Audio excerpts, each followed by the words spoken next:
We are slow in many ways, mentally, physically, on the bikes and off the bikes. Probably the only time we are fast is in the bedroom, much to the disappointment of wives and girlfriends.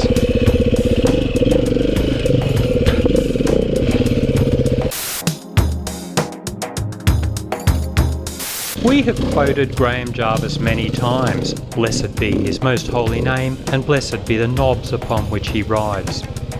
Graham once said, if you want to learn to ride fast, first learn to ride slow. Well, we take that seriously, to the point where we often look like dogs hissing to mark out their territory. While we do occasionally try to speed things up a little for the camera, usually we are happy as pigs in mud, just messing around in first gear in some interesting terrain. Rocking the bike.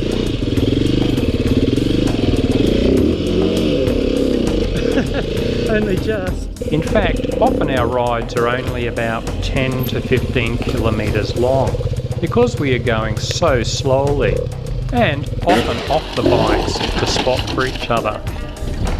Good save, good save. Just a quick instant review, the tanked $15 goggles on eBay. Yeah, they're not very good, they fog up so easily. I ripped out some foam. They still fog up though. Comfortable though, I mean probably just good to have as spares, I reckon.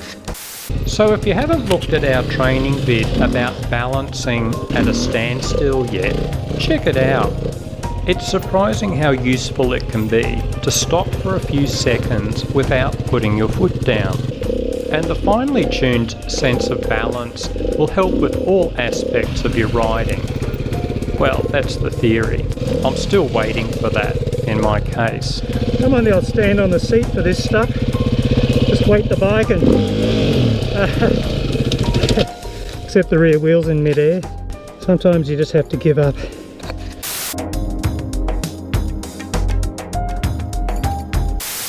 Oh, and many of you asked about the Goldentyre GT523 Rocky. I was running on the rear of the RR300. I didn't get to ride it in enough types of terrain for a full review, but it's a hard compound that was wearing very slowly and was going to last a long time if I kept the bike.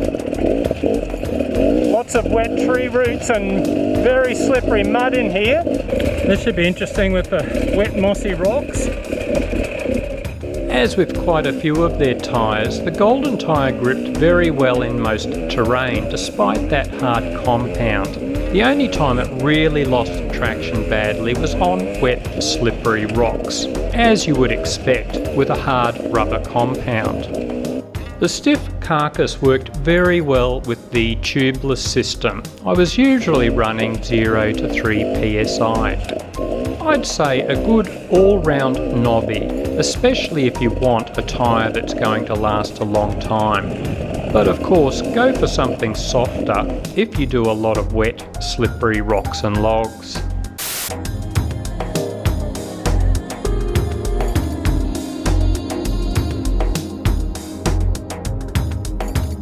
The standing and paddling for the ruts.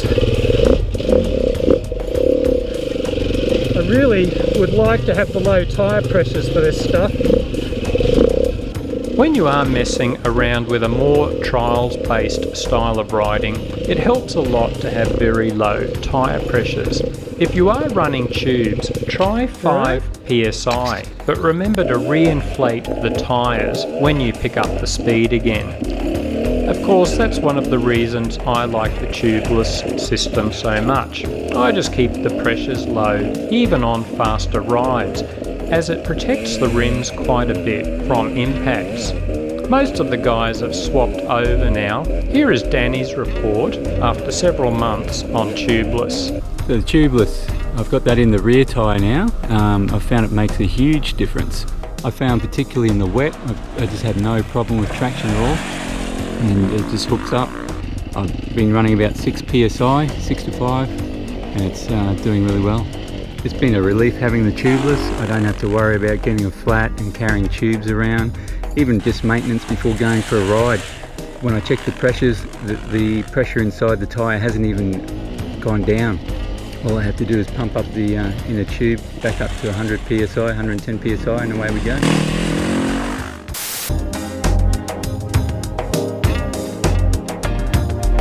Speaking of tubeless, I got my first puncture recently, but of course just kept riding anyway.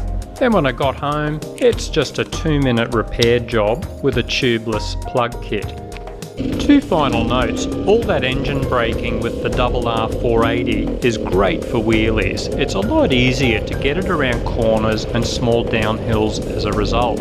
Also, check out Traction E-Rag, an excellent free dirt bike magazine from Canada. These guys also do brilliant documentaries.